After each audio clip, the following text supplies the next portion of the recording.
our plenary speaker, Teresa Oteiza, who comes to us from Chile. And she is going to speak about the co-construction of historical memories of recent past by students and teachers, the role of engagement for building axiological and experiential affiliations. Considering the fact that history seems to continually be forgotten, this is an extremely interesting and pertinent subject, which may give us some food for thought about how we remember and what we remember and why we don't seem to sometimes remember the important things. So on that note, I would like to hand the stage over to Teresa.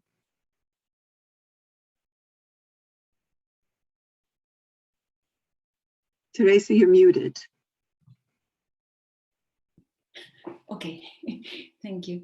Thank you, Jacqueline, and thank you also Vin and Sally Vinto and Sally Humphrey for this opportunity, this invitation to share part of my work with all of you today.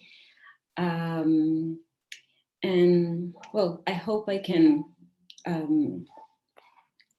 give you some ideas on how to analyze, how to deal with this different kind of affiliations that students and teachers have regarding recent past of human rights violations and dictatorship that we have in Chile, as many other countries in Latin America.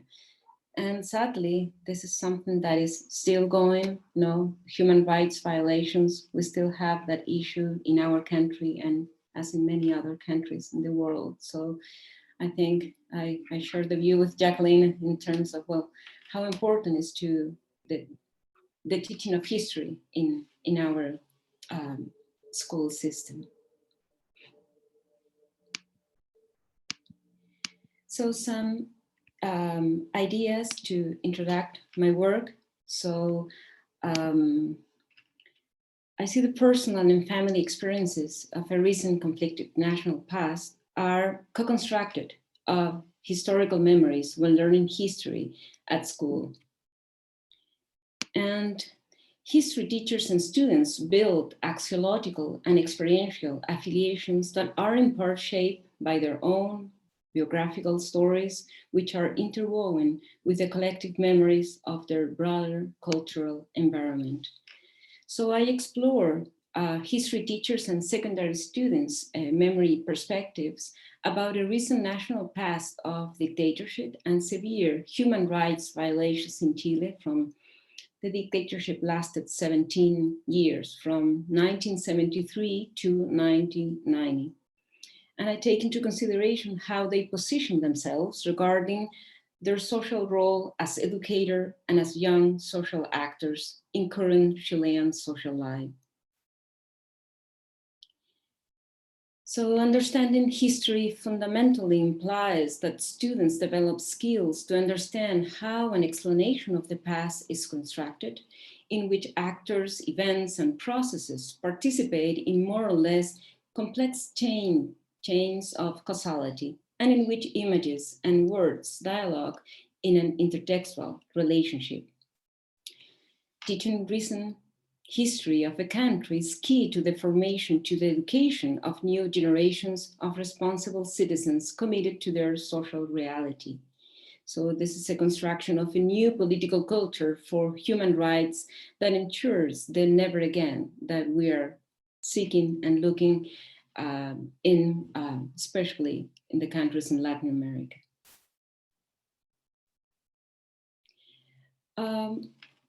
I would like to share with you some, I will say, answers or interpretations regarding these research questions. What spaces do the history teachers' personal, family, and social memories have in the construction of the historical memory about recent Chilean national past? How do they affect their teaching work? What space do students' personal, family, and social memories have in the construction of the historicity of memory about the recent national past? What do students recover from this past for their present and future as social actors? And what kind of axiological and experiential affiliations do history teachers and students build regarding this recent and national past? Those are big questions, but I hope I can still give some preliminary answers of them.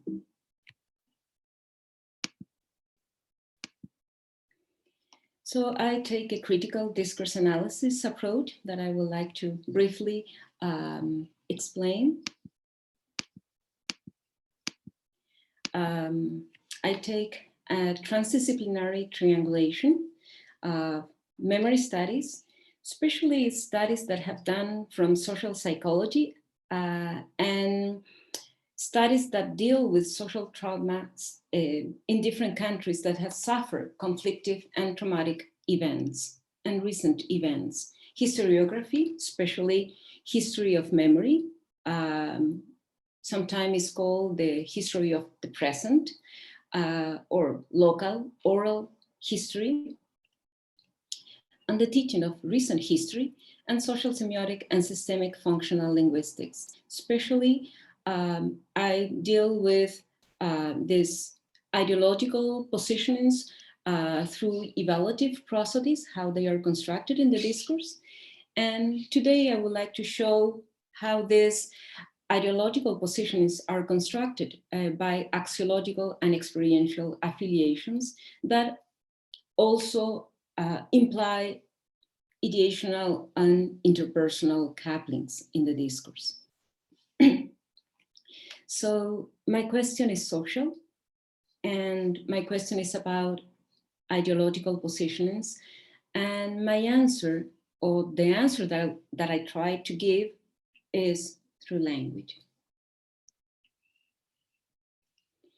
So regarding memory studies and the processes of historicization of memories and how we can deal with that as discursive practice trajectories. I think that the constructive approach to critical discourse analysis that focus on social structures is absolutely important, necessary, and we have done a lot of that. But also there's this reconstructive approach to critical discourse studies, as Rebecca Rogers will say, that focus on participants' agencies is also very important and very necessary, and even more necessary today. We need more discourses of hope, I think, to celebrate alternative and resistance from different social groups. This is very online or very aligned with what Steve Stern, is a historian that has studied Chilean history and Chilean memory, the recent memory in Chile. And he also takes this bottom-up memory construction and this top-down memory construction to deal with how different collective memories and emblematic memories have been constructed through the years in our country. So we have a Ministry of Education regarding the learning and teaching history. We have a history curriculum and how social memories and these official history textbooks can be studied. And I have done that with other colleagues here in Chile. So that could be seen as a deconstructive way of looking at how the state and the Ministry of Education is dealing with how to remember, how to teach, and how to forget. And this is also in dialogue with the field of history, official documents of human rights violations that are recontextualized in this micro-meso space of practice of memory that is done in the classroom by history teachers and students. So these discursive practice trajectories are organized or or are involved with this Ministry of Education, the national history curriculum, the official history textbooks. In Chile, they are used in more than 90% of our schools. And then what is going on in history classroom interactions in private and public institutions, and how history teachers and secondary level students, I'm going to deal with that level of students, are dealing with this collective, personal, and more broader historical culture about our past. And so we can take this deconstructive approach, and also we can take this reconstructive approach to critical discourse studies. And I will focus today on the reconstructive, talking about these axiological and experiential affiliations regarding recent past that is constructed or co-constructed better by history teachers and secondary students level students, sorry. And as Mariana Tugar from Uruguay said, this social memory exists between subjects, not within them, and it comes to life through communication. And so is this ongoing dialogue which is constructed in the memory in this space of pedagogical space in the classroom. Just to make a, you don't need to know about Chilean history and some important events that happened. So the government of Allende, it was democratically elected in 1970, a socialist government, was overthrown by a coup d'etat in 1973 by a military or a civil military dictatorship that lasted 17 years until 1990. In 1991, there was published a very important document of the National Commission of Truth and Reconciliation, that is in terms of the social events and political events in our country. In terms of education, in 1999, there was a very important educational reform, complete educational reform of all the subjects in our country. 2004, the National Commission on Torture and Political Prison. This was key and a very fundamental recognition that we did have a massive torture in our country during the dictatorship. 2010, it was inaugurated, the Museum of Memory and Human Rights. And in terms of history curriculum reforms, we had one in 2013, 2015, and the last one, 2019. And before, the military dictatorship was called in history textbooks and in general, as a government. But history textbooks, official textbooks, and the official curriculum establish that the unit is going to be called military dictatorship. So several years needed to pass to officially recognize that what we have was a dictatorship and not a government. In this memory disputes in our country, as Steve Stern will say, we have different memory times. Memory times of collective memories that he calls emblematic memories, because they are shared by a group, not the whole society, but some groups of our society.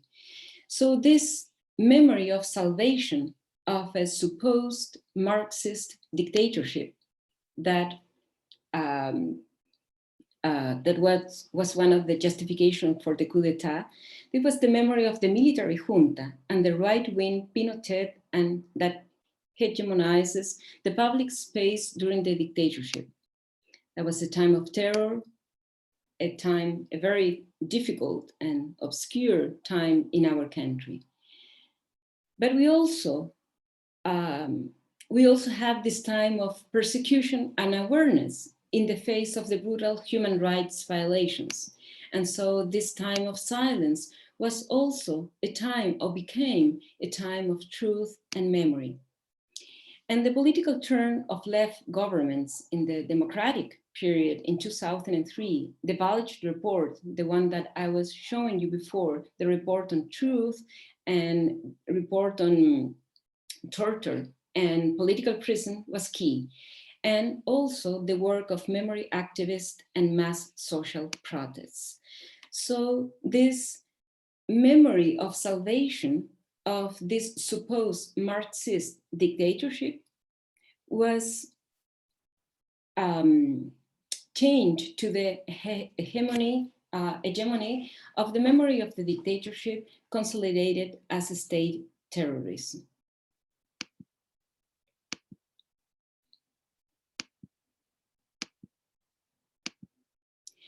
So in terms of how I deal with language and how I deal with the analysis, the discourse analysis, I think the appraisal system has been very useful, has been very powerful in showing not only the interpersonal meanings, but also the ideational and experiential meanings that are constructed in the discourse. So it contributes to our understanding of the patterns of interpersonal meanings that construct the social experience of the recent past in situated text. It allows to identify and interpret the ideological positions that are built in particular discursive practice. And it allows also to understand how ideologies are built in discourses. I understand by ideologies the set of values, beliefs, and feelings shared by social actors with different degrees of affiliations. They can be hegemonic, counter-hegemonic, or celebratory of alternative positions. They circulate with greater or lesser dominance in social practice. In terms of appraisal system, I rely on the three subsystems of engagement, attitude, and graduation. I'm going to deal with attitude especially, and engagement more in particular. We developed with my colleague Claudio Pinuer a different set of categories to deal with appreciation of events, situations, and processes. And I don't have time to explain each one of these now. I have the references there. So we think that also events, situations, and processes as target of evaluations can show integrity, and not only by social actors, and that impact, conflict, and power are also very important categories that we need to take into consideration when dealing with not only history discourses, but other discourses as well. I hope maybe later I can explain more, maybe with the questions. Also, regarding engagement, we differentiate something that Martin and White also propose between objective and subjective heterogloss. And in terms of the inclusion of external voices as an expansion, ideological expansion in the discourses, we think that attribute can be, of course, understood as acknowledge and distance, as Martin and White proposed, but also I think it is important to distinguish between the type of attribute and the nature of that attribute. So type can be human or can be a thing, can be specified, can be non-specified, and the nature can be metaphoric and not metaphoric. And that metaphorical instantiation can be a grammatical metaphorical instantiation or also a lexical or both. In terms of axiological affiliation and experiential affiliation, I understood this as first the axiological one, an alignment in terms of values and attitudes towards a person, social group, event, idea, or other, which involves the semantic areas of positive and negative evaluation of affect, judgment, and appreciation. and experiential affiliation as an alignment around experiential or epistemic meanings, that is, around the space of beliefs or information that is culturally recognized, but that does not generate an ethical or affective evaluation, or these aspects are of a secondary nature. I think that this idea of Kay Poynton of involvement, of affective involvement, is very important, because sometimes it's not just that the effects are positive or negative. They can be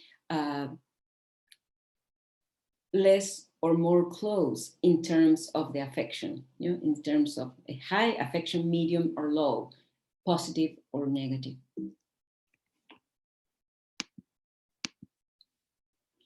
So I would like now to show some analysis that I have done regarding secondary history teachers, and then regarding students, secondary students that were part of these classes. So history teachers were interviewed in depth before and after the teaching of the unit, Rupture of Democracy and Military Dictatorship. We did 80 hours of filming. Here I'm going to talk about teachers that teach in public schools that can be complete or partly subsidized by the state of Chile. I call one teacher Carmen. She has been teaching for 18 years as a history teacher, and Alex. And he has been teaching for 6 years.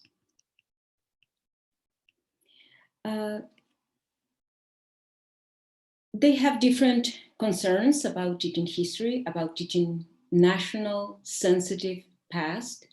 And one of them that is shared by many of the teachers that we interviewed is the debate about objectivity.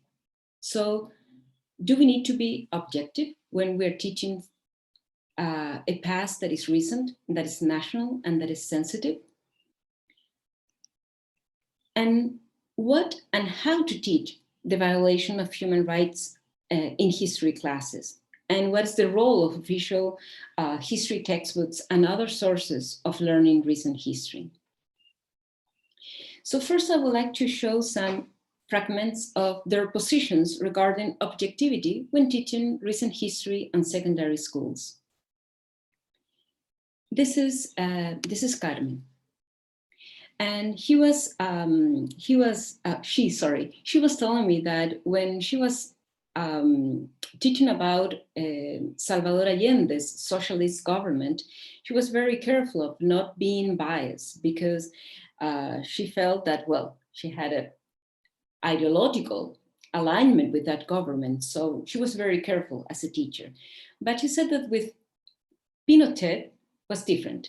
And here she says government, but in other times in the interview and also in her classes, she was saying government and dictatorship, one or the other.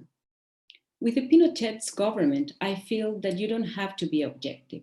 That is, you have to take sides with the position of the defense of human rights and treat it from that perspective, because people tend to think that human rights are from the left and that the people who soften or justify are from the right. But no, I think that the objective with regard to that period is to effectively take sides with what were the human rights violations and condemn them. Now, the justifications of why it was done, maybe each student brings her own justification from home, but in class, it should be super clear that this cannot be accepted under any point of view. She was teaching only girls, that's why. So here we can see that he's talking about the target, the ideational meaning that is evaluating is the Pinochet's government, she called that period government, and human rights violations. And At the beginning, as an interview also, she takes a subjective position, so I feel, I think, to make all this negative evaluation of appreciation of integrity. And then she changes to this obligation that is also subjective. So you don't have to, you have to, you know, to still be very clear about that you need to be very, that the human rights violations have a negative integrity of high impact, you know, and making the difference between how the left and how this is seen from the left and from the right in the country, and how people in general. So when she is incorporating a different voice in her discourse, this voice is a human, but it's not specified. Those people tend to think, and then a little bit more specified people from the right. But for her personally, she thinks that this is need to be super clear. So the appreciation of integrity is very clear and basically high, unless he's referring to the people from the right.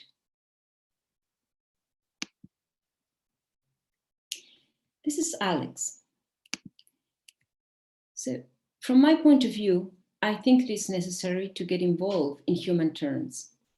I think you have to put a personal story on it, but it is different when one stands up and begins to show a political position that is almost proselytizing, and it is very difficult to break with that vision, many times on the part of the parents or the students themselves, who believe that history is super neat, and that since they were younger, they have been taught that history does not have to do with value judgment, or that we cannot judge whether the violation of human rights was positive or negative, or simply where. These types of notions become suddenly complicated. And another element, which is also difficult and delicate, is the subject of personal stories. So here, Alex is taking a different position. Again, he starts being subjective, but then he takes a more objective position when he says that it's necessary. He also brings values of negative integrity, of high impact. And he brings into the discourse how parents and students themselves think, but also how they have been taught in school and supposedly also at home. And so then this idea of history as being neat and as being a space in which you cannot judge, or a space in which you cannot bring affections or other kind of evaluation, is very prominent in his discourse. When they were talking about teaching about national human rights violations, this is Carmen, who says that when we talk about the state as an organism that carry out a systematic violations of human rights, for us, it can be super clear, right? For them, students, these concepts are very abstract because they say, okay, human rights were violated. What do I know? Manuel Contreras, that was the director of the DINA. And they can fall into individualization. So to see this issue of human rights, the most important issue for me is to understand that this was a process led by the state, and that it is abstract for them. They need to understand well that the concept refers to violations of human rights, the role of the state, repressive organizations that have a link with the state, that the DINA was not Manuel Contreras, but that there was a whole apparatus. Those are things that students, and mainly also through the media of communication, they tend to individualize them. They are more distant concept than one thinks. I believe this is one of the objectives, because I feel that we must not forget, we must not forget. And so here, Carmen is bringing the voices of adults, us, she was part of that, students, and how she deals with this topic as a history teacher. And also the need the need to understand and this obligation to understand and to not forget the human rights violations. And as you can see, the evaluations are mainly of appreciation, of high impact. Some evaluations regarding the capacity, the mental capacity that students have to understand the process, and also, appreciation of how this is difficult, and that we need to condemn. Here, we haven't seen still any kind of affective evaluation from her part. If we see now how Alex deal with this, I think we can appreciate the different perspective. Individual people with their experience, with their memories, when socializing them, when sharing them, they have a vision of community. And that is a bit of what I want to rescue in the students, that within these structural processes, when talking with their parents, with their grandparents, or among themselves, can build and recognize themselves in these processes, even though they do not have direct experience with events and that are being represented, or that one as a teacher is presenting, but they are capable of making meaning somehow, to gradually connect the elements of the development of historical subjects with structural processes, but in more concrete terms, how social subjects are signifying these historical processes in the construction of memory.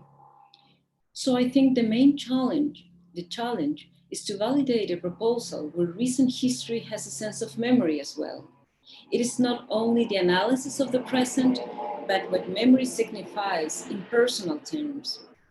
I believe that the meaning that they want to give is precisely to depersonalize.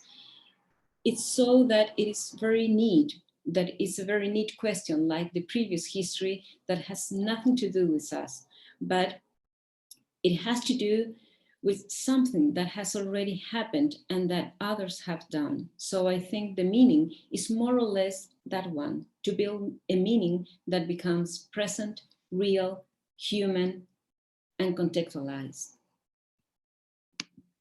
So here we can see that, again, he's bringing the voice of others, and also the voice of the official history that is implied in his discourse, his own voice, of course, parents, grandparents, and students.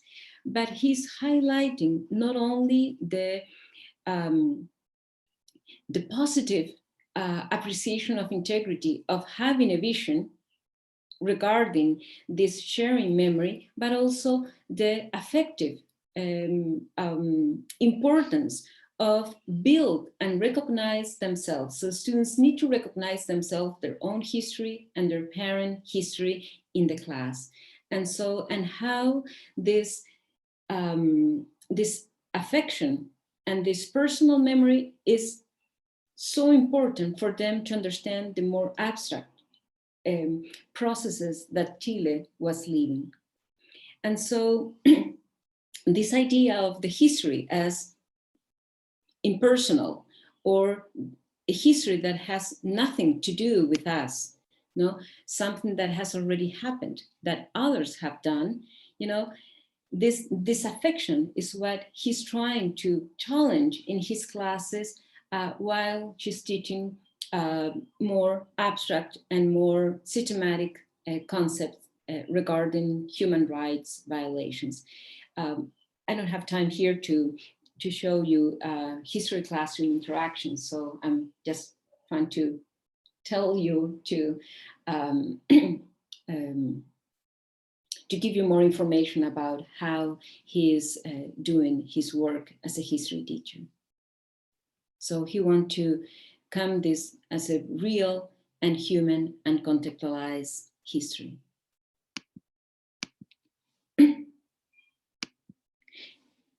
If we now look at the students, we conducted focus group with the students at the end of the unit. And it was interesting also because in the focus group, they interact among each other. So it's not, I'm going to show you now some fragments, but many of them are answering what the other students said regarding this memory or their own memory. They are third generation, their parents were not born or were young for the coup d'etat in 1973. Their grandparents lived through it. Their parents and grandparents lived under a dictatorship for 17 years. They're young people who were born in a democratic government. So to be able to do it, I'm going to show you fragments of the different memory positions that are more aligned with an experiential affiliation or to an axiological affiliation, and how this is built regarding to a personal and family memory or more towards a social or collective memory. Yeah, they build different positions. These positions sometimes overlap. It's not that each student can be aligned with one position, but we can see that at least 4 different or differentiated positions can be recognized in this group of students. So memory position 1, recent past as historical knowledge and as historical culture. So as knowledge and culture. That's why I said that it's more an experiential affiliation with the past.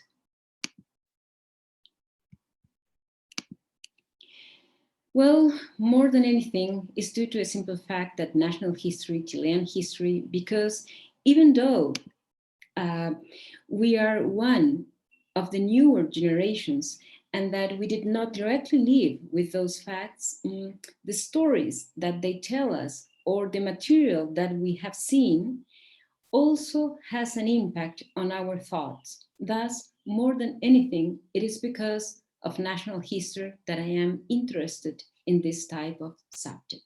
This is Cristiano. I'm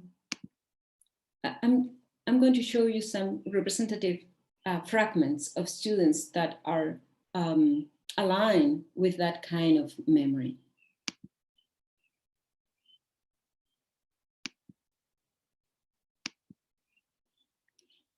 Another memory that is positioned that was very clear is this idea of legitimation of students' voices as a younger generation. They want to have space to speak, to participate, and to be informed. It interests me a lot because within my family group, people talk a lot about this topic. So the more information I have or the more opinions I receive, the better for me and for the conversations I have. This is Hernan. I think it is also super important that we know it because people always criticize us that we cannot give an opinion because we did not live it. No? This is very common in many memory studies, right? If you didn't experience the trauma directly, you're not allowed to speak about it. This is Valentina.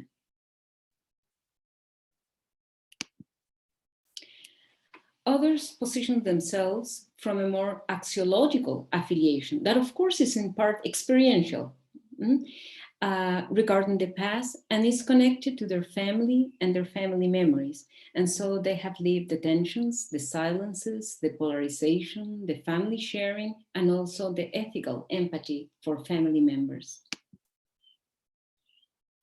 I don't know, I remember a video of the body in the river. And my mom told me that when she was little, she saw the bodies there in the Mapocho. There's a river that runs across Santiago, the capital of Chile. So my mom told me that when she was little, she saw the bodies there in the Mapocho, and I imagine it, but I never believe it. I never believed it was so. I saw the video and it shocked me. This is Mariana. So he saw the video in the history class. I lived it when I was a kid, that talking about politics was already like complicated. It was like, no, you better not. You don't talk about politics. Don't get into trouble, see? It was seen like that, and that marked me a lot. This is Jorge. And the fourth memory position is one that is related to this affiliation, the recent past from an axiological affiliation connected mainly to students' political present. And so the silences, the polarization, the normalization of human rights violations, and the economic repercussion and the ethical empathy is more social and is related more to the political conflict and crisis that we are living today in the country. If one thinks about the consequences of that Chile that existed from 73 to 90, so the dictatorship, and the Chile of now in 2015, the year of the interview, are pure consequences of the coup. Things were solved or things were done that should not have been done, such as passing into the hands of the private sectors. Also the actual educational and health administrations. Everything comes from that time. So for me personally, the economic consequences for some have been spectacular, but at the same time, there are people who do not receive anything, who are still poor, receiving miserable pensions. For me, talking about the Constitution of 1980 under the dictatorship, that already marks a milestone that has the date of a bloody time in Chile. It is that nothing has changed yet. There is still that scar that I find will never heal. This is Cristiano. So these four different memory positions are some of the experiential and axiological affiliations that we have identified among students that have been learning about this recent past in our country. Some conclusions. Teresa, you have 5 minutes. Okay, thank you. I think I'm just in time. So critical discourse studies seeks to reveal and celebrate, so from a reconstructive position, the work of micro-meso practice of history memory, of memory recovery, and historicization of memory in the interaction of history teachers and secondary level students.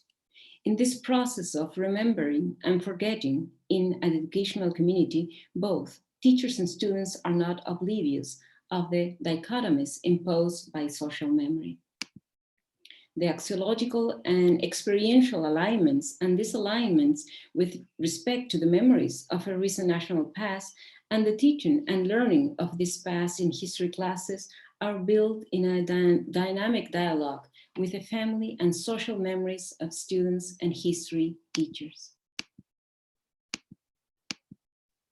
History teachers challenge the official history curriculum and the need to be objective when teaching recent national history.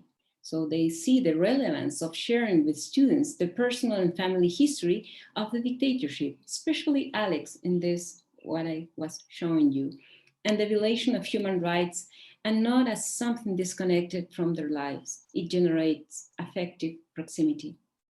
There is a promotion of the construction of axiological and experiential affiliations between teachers and students. There is a coupling of evaluative processes of appreciation and affection. The affective proximity does not prevent reflecting on the historicization of memory, but it humanizes it. History is neither neutral nor neat. There is a need to fight against the position of parents and students who advocate an objective and impeccable history.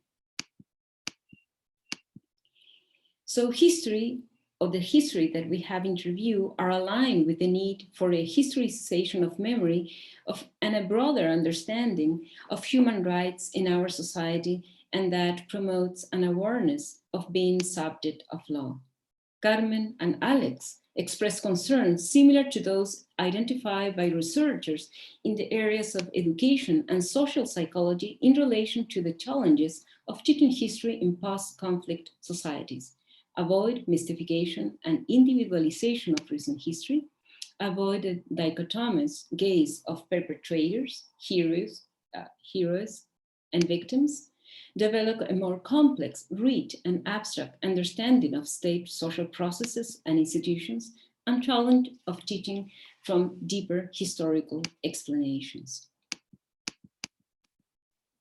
So students, they show that students' memory positions carry the tensions, the silences, and polarization of their families, as well as their ethical empathy for the social suffering of their country and their request for a legitimation of their voices as a younger generation.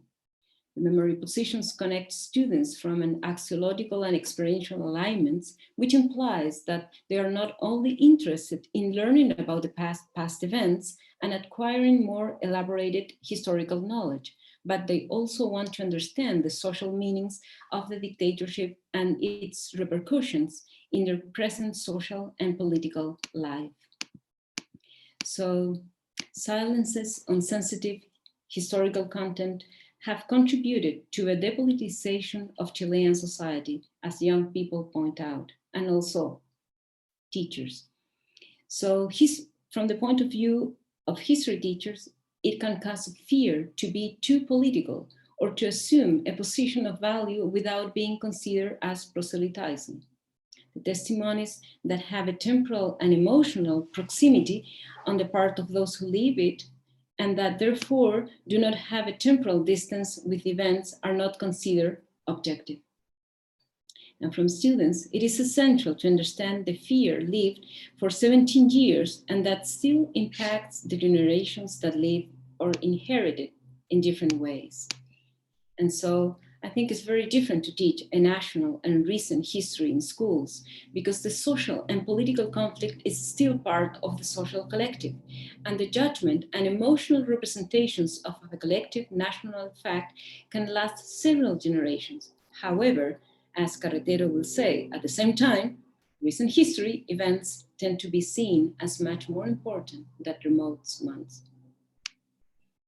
There's a fundamental role, I think, of historical education in school in giving historical explanations to the silences, to the fears, to the tensions of the family and community space.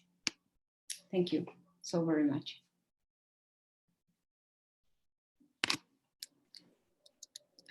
Thank you so much, Teresa.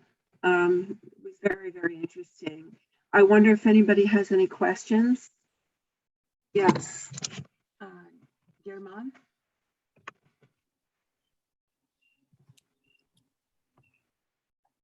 Can you unmute yourself?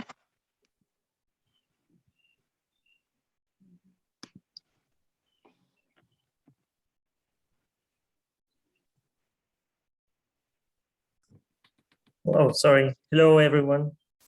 And thank you, Teresa, very much for your very interesting talk. Can you hear me now? Yes. Yes, yes. So thank you very much, Teresa.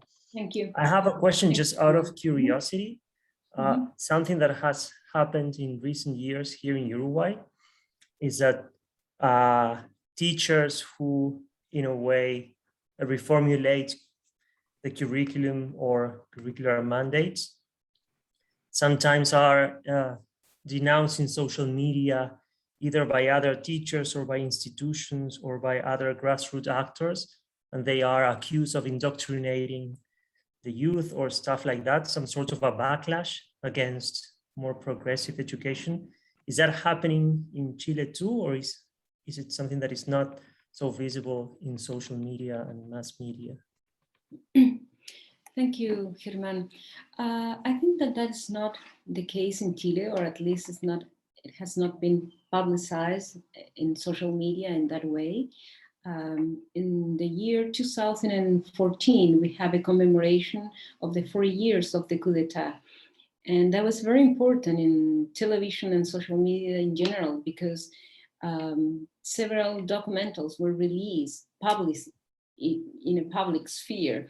So I think that helped a lot to this process of understanding and to recover and to discuss about this. So that is more accepted that we discuss about these issues in the country. Yes. Thank you very much. We have a question from Ian.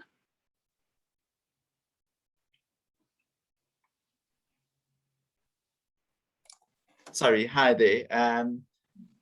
This is Ian Zeeberger. I'm coming from South Africa. We've got also obviously a rather painful history as a post-conflict society. And our history is complicated.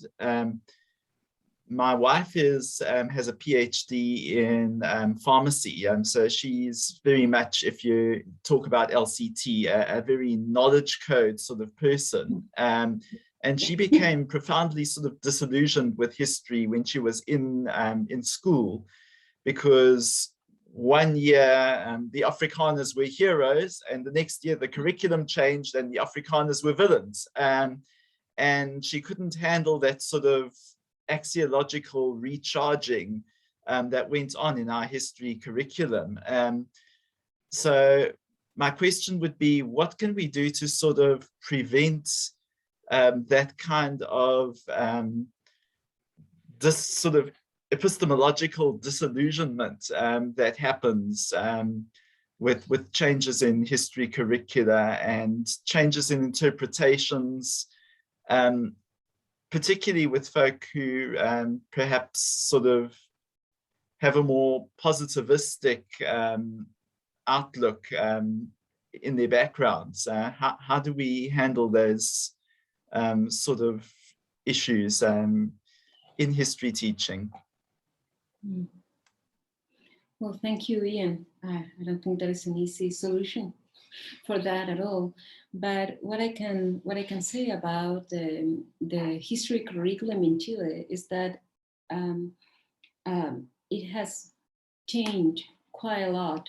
So we have some consensus, for instance, that what we lived was a dictatorship. I was showing you kind of a landmark, very important, for instance, these official documents on truth and reconciliation, and the Valley report on torture and political prison. So that those documents were very important for teaching education too, because after 2004 and the publishing of the official document on torture and political prison, all the textbooks changed and the curriculum changed.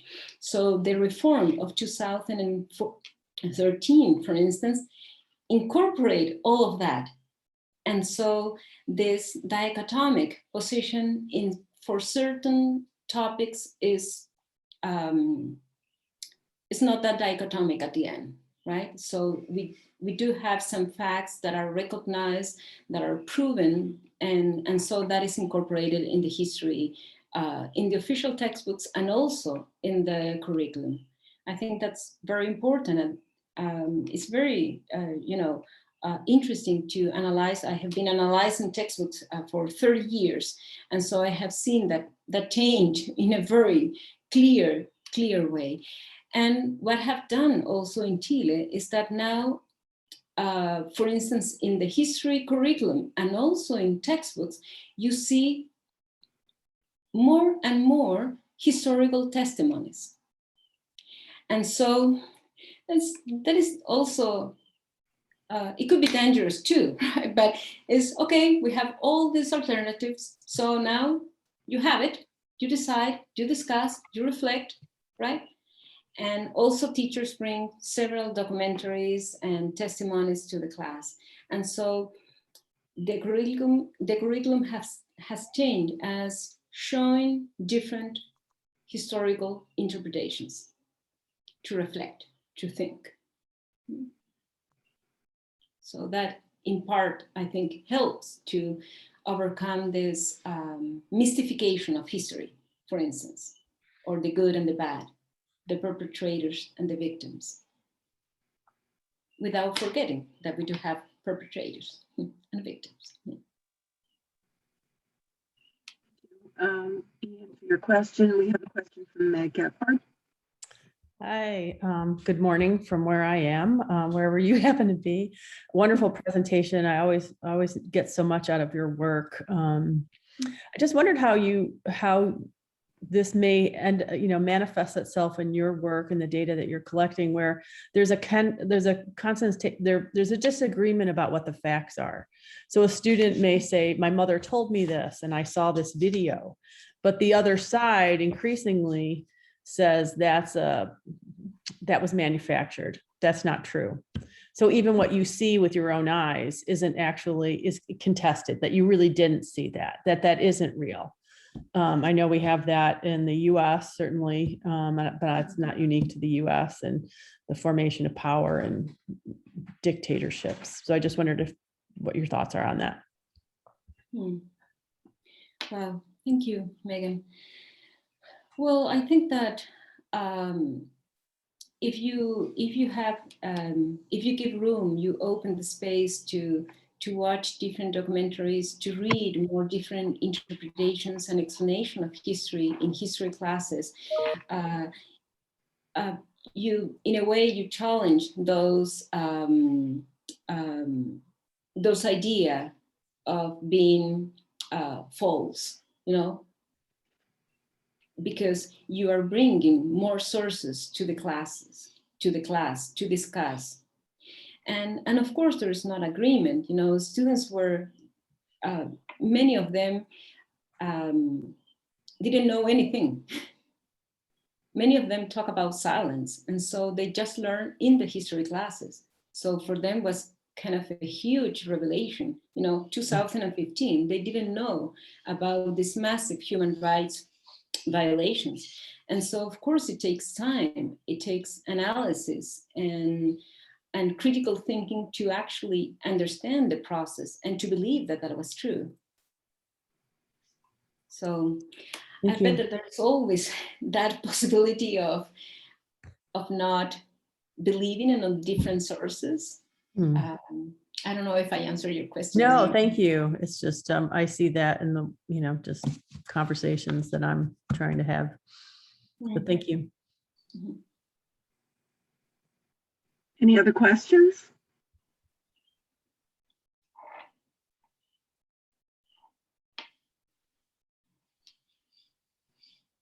I have one, Teresa. I wondered if in your research you came across anyone doing work on this in Russia and or the former Soviet Union. Somebody should be doing this work there, but I don't know if anyone is.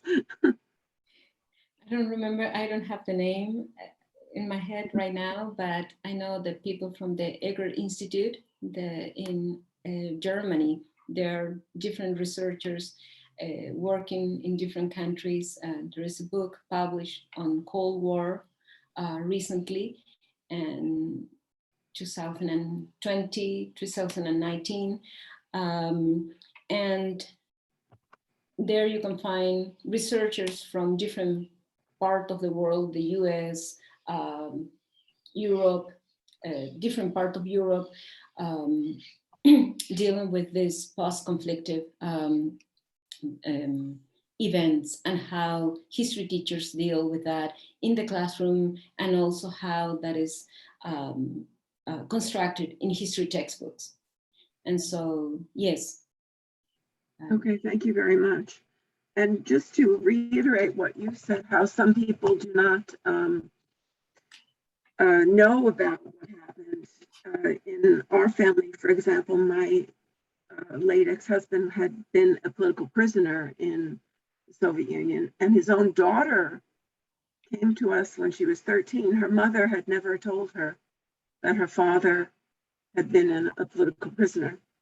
Wow. She said to me, "What? My father was in prison?" So in families, people don't even talk about it inside of families, much less, outside of families. So it's a stunning reality, really, that so much is not known or not spoken about. Really disturbing.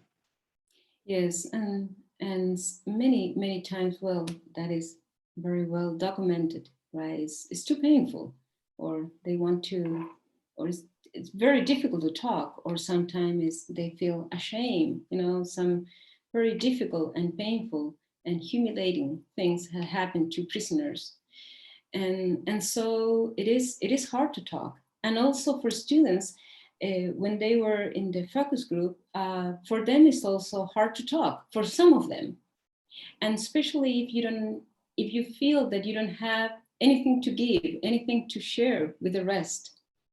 So to me, it was very interesting that happened in several focus groups, that at the beginning, at the start of the focus group, the students were more politically involved. They had a lot of ideas and sharing and family memories, and they were they have the whole argument constructed. And many of them silent, and they were silent in the class too.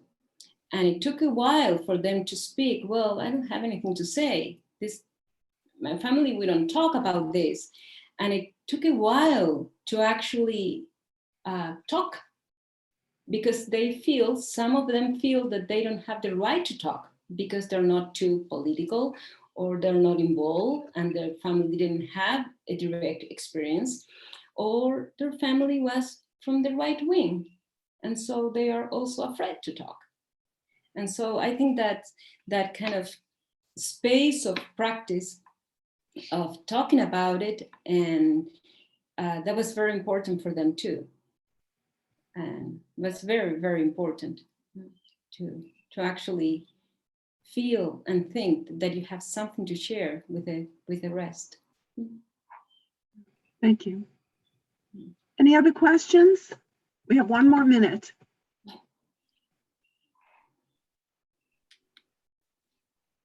No? Okay, thank you so much, Teresa. I think we all appreciated your talk, and as I said at the beginning, it's such a relevant topic to all of our lives these days. People would do better to be able to remember, but the question of what is subjective and objective seems to be quite problematic. So thank you again for your participation in our first ever online Systemic Functional Linguistics Interest Group Conference. And I hope we'll be seeing more of your work, especially on this topic. Thank you. Thank you very much, and thank you for inviting me. It's a pleasure to have you. So